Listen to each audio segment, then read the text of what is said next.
Your presence has been detected and recorded. Thank you.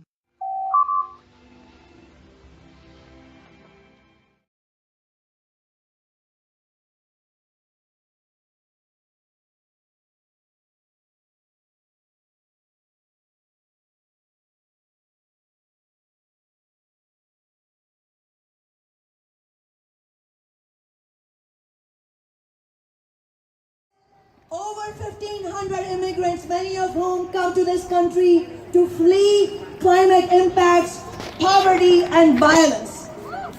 The detention center, the struggle in our native communities in defense of the missing and murdered women, against domestic violence, the fight for basic workplace rights, the nexus, as the sister mentioned, between extraction and violence, all of this shows that the fight against the climate crisis is intimately linked to our fight for racial, social, and economic justice.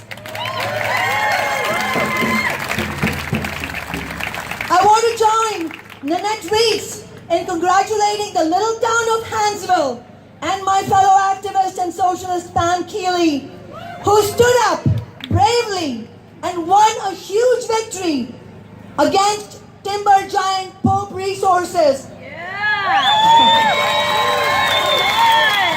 Against aerial spraying of glyphosate both in Hansville and Jefferson County. I agree with Dana and Nanette. We have to look to our victories for inspiration. We have won against Pope, we won against the coal ports, we won against methanol in Tacoma, and our fellow activists are also winning against Kinder Morgan in Canada.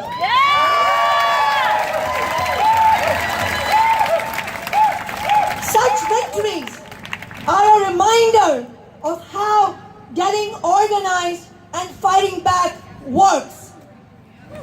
And in fact, some of the most commendable courage in our times against injustice and against Trump has been demonstrated by the detainees at the Tacoma Immigrant Detention Center owned by for-profit GEO.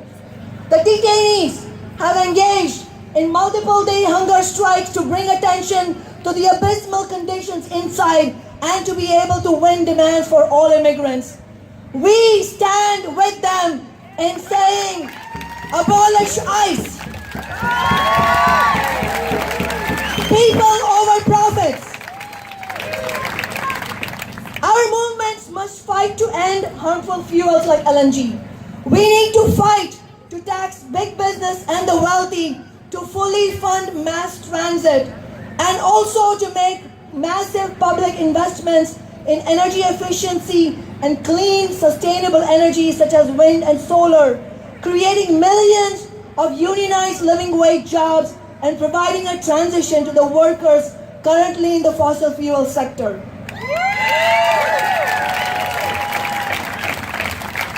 We need to end the obscene subsidies to the oil billionaires. We need living wage jobs, affordable housing, social services, and quality public education and healthcare for all our communities.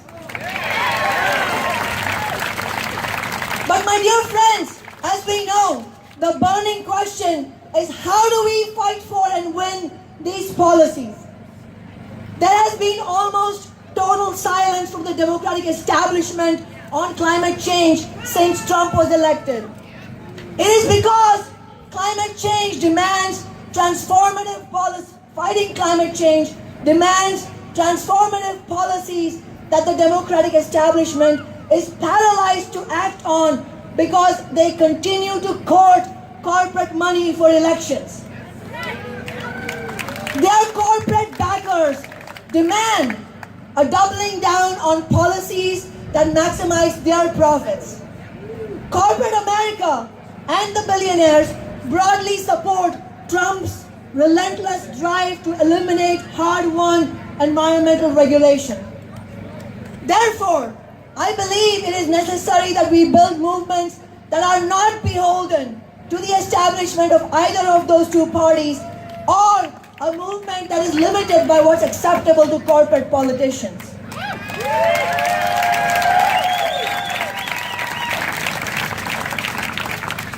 The conflict between profit maximization and the necessary overhaul of the economy for climate justice poses the need for bold and extensive direct government intervention through public ownership of key sectors of the economy, in particular big energy companies, running them instead under democratic workers' control.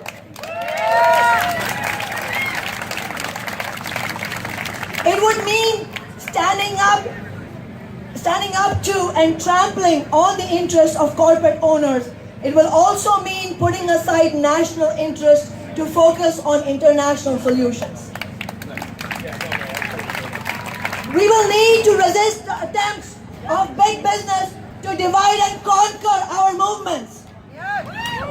We need massive green public works programs and provide millions of jobs, as I said, because we cannot allow the threat of job losses to undermine the fight, a united fight for a sustainable economy. We need workers and the labor movement on our side, and we know study after study has shown that green energy can provide more good paying jobs than the disastrous oil and coal based economy. My dear friends, capitalism's failures are on full display. The failure to deal with deep structural problems like the growing inequality, poverty, the lack of affordable housing, the exploding homelessness, access to affordable health care, so on and so on. It goes until we reach the climate catastrophe. This, in my view, poses the urgent necessity to build a political movement and a political party which takes zero corporate cash and represents the interests of working people unambiguously. This movement could then fight for all possible reforms along the road to eventually ending capitalism on a global basis and building a global society based on sustainable economy, democratic socialist planning, and a socially just world. Can we do one chant together? Let's just say, when we fight, we win.